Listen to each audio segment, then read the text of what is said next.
Live from WTOC, the Southeast News leader.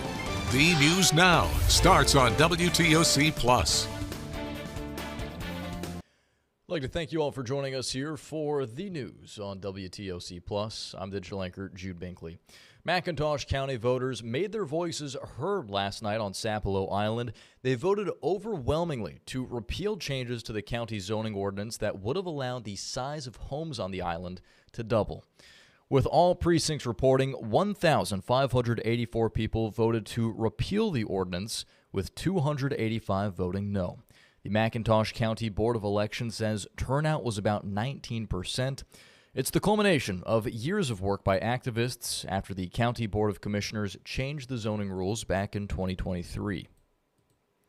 The Gullah Geechee community and Hog Hammock said the zoning changes could have raised property taxes and costs and forced longtime residents out. Residents gathered enough signatures to trigger yesterday's countywide referendum, and they succeeded in a legal challenge by the county that reached the Georgia Supreme Court. There's just no other option. Unfortunately, you're right. You shouldn't have to be. That is right. I am right. And especially when it comes to the senior citizens. Heated moments as residents in Long County say they are tired of tax increases. Yesterday was the third and final public hearing concerning a 20% property tax increase. Long County leaders say there's a $1 million gap in the current budget and county departments can't make payroll. New county manager Shane Richardson shared the numbers during a tax public hearing and commission meeting. He says the county needs the 20% tax increase to remain operational. Tax bills should go out February 4th, and the county should generate $3.5 million in revenue. But the county manager is also proposing cuts to positions in departments like animal control, roads, and recreation. Both department heads and taxpayers pushed back on those ideas. I hate to see any fees or any more taxes just like the next person.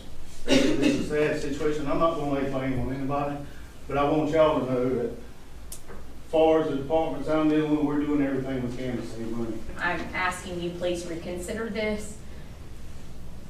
We can come up with better options than taking this staff away, because it will hurt the only service that we provide for our youth. It will hurt our programs tremendously. What are you going to do for the retirees, the senior citizens? Hear about what you're doing right now. What are you going to do about the senior citizens? During the meeting, the commission did vote to approve an intergovernmental agreement with the Long County Development Authority to handle the debt property and to meet payroll for the next 30 days. The county also has debt repayments due on February 13th and the 28th. So the big question is, how did Long County get into so much debt? During the meeting, the county manager mentioned what he called, quote, shenanigans before he was hired last year. Now, in February of last year, former Long County Commission Chairman Robert Parker and businessman Tony Fowler were arrested after a GBI raid in Long County. Warrants claimed Parker spent thousands of dollars in county funds on shotguns, personal clothing, and shoes, and used county equipment on his personal property. During yesterday's meeting, the new county manager suggested more oversight on county spending. He also suggested cutting back on overtime, limiting new purchases, and canceling all county credit cards, leaving just one per department. What we're going to do today, because I know you don't have an attorney.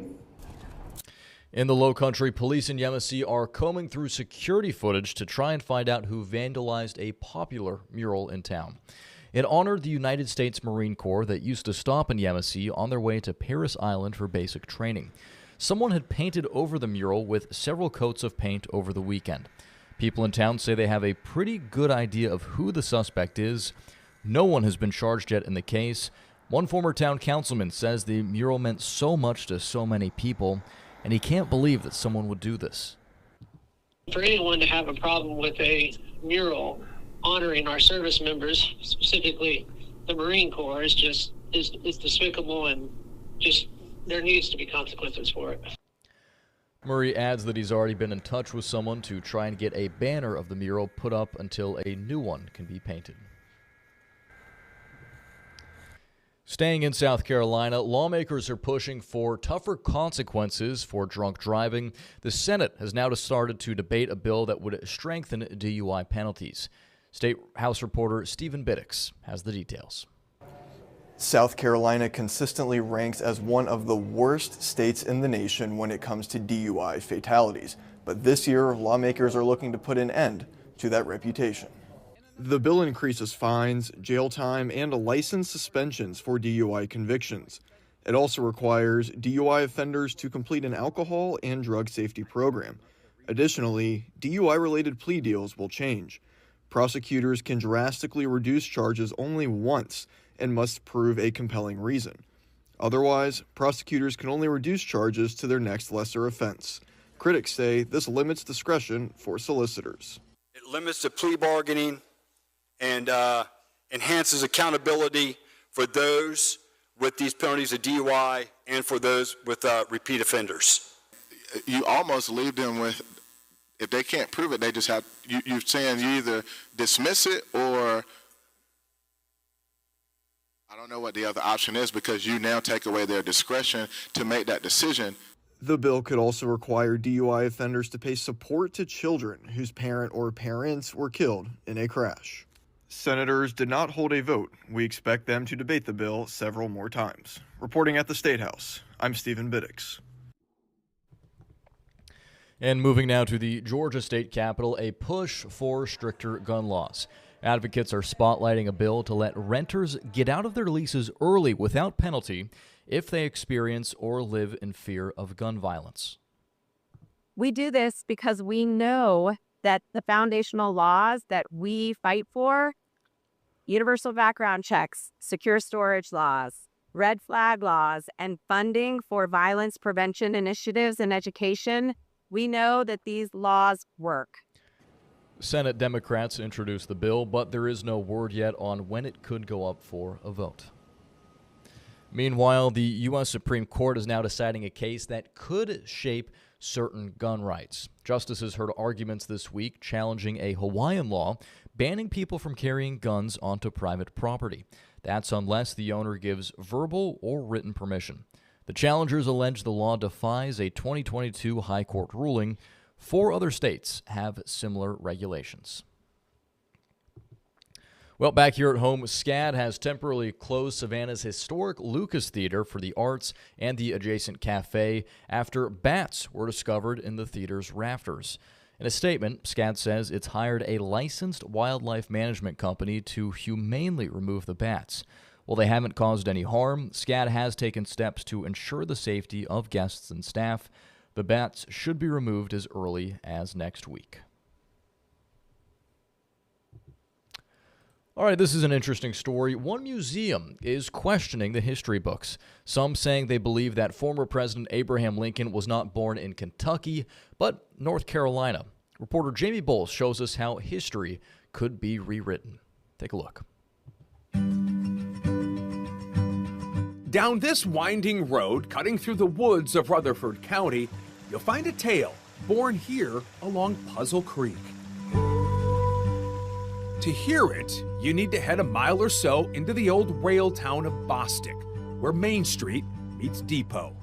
Right out in Bostic, there's a sign that says Bostic Lincoln Museum, and it has Abraham Lincoln's face and a big tall hat on it, and I thought I'd run off the road. So what is Lincoln doing in North Carolina? Elizabeth Morgan isn't the first to wonder. Well, this is the main room. But her curiosity didn't just lead to a visit, it led her to volunteer at the Bostic Lincoln Center. So we have quite a few things brought to us because we are the only museum in town. It's a museum challenging the history books that the nation's 16th president wasn't born in Kentucky, he was born here in North Carolina. That is the question, right? That is the question. Do you solve that here? Mm-hmm. Well, we examine the evidence that we have had presented, and most of that evidence is folklore. Shared through the generations, first pieced together by the late Tom Melton, a longtime Rutherford County educator. He was the keeper of the story. Lynn Wall is his niece. He and other people that were interested in the story would travel, and they would get a lot of oral history, and we have that documented on a video. And then they would also write things down, and he was just a real good historian. And he loved to tell the story, believe me. He would tell you a lot. The story is one of hardship and, frankly, scandal. It's largely the story of Lincoln's mother, Nancy Hanks. In the late 1700s, her single mom with no way to support her sent her to live and work with Rutherford County landowner Abraham Enlow and his family. What did she do for him? Well, we think she cooked and she just did household chores. She would eventually become his assistant. She would travel with him on business. And sometime around 1804, she got pregnant. We believe he sent her west to either after the child was born to provide for her in a more, secretive location, or she chose to go. Eventually, he brought her back, and he brought her back to show her around because people were saying that he had had her killed and the child killed as well. Shortly thereafter, Tom Lincoln enters this version of history. Enlow is said to have paid him $500 to take responsibility for Nancy and the young boy. They would load up in a wagon, head out of state, and get married.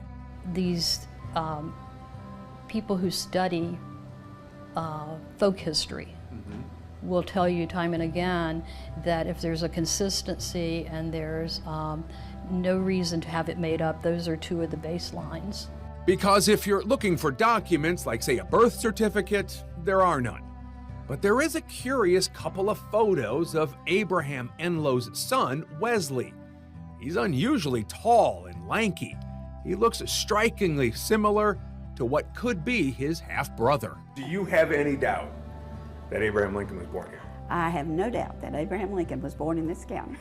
It's a mystery, but it's, and like I said, it's a mystery that I think is solvable. How?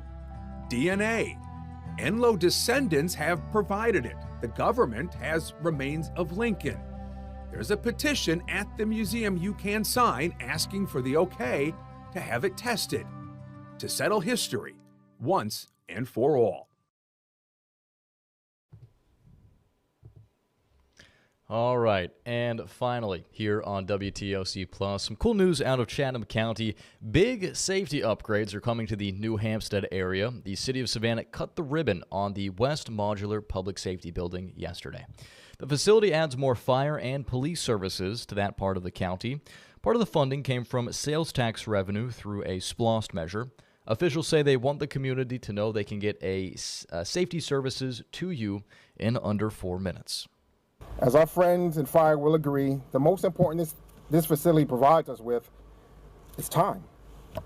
Because of this facility, response times will be faster in this community. Faster response times equals lives saved. That is something you can't put a price on. All right, and with that, we are going to wrap things up here this morning for the news on WTOC Plus. We appreciate you all spending part of your day with us. We'll be back in just about 45 minutes for another round of stories during the news at noon. And in the meantime, you can always head on over to our website to get the latest updates at WTOC.com. Thanks for watching, and here's Local News Live.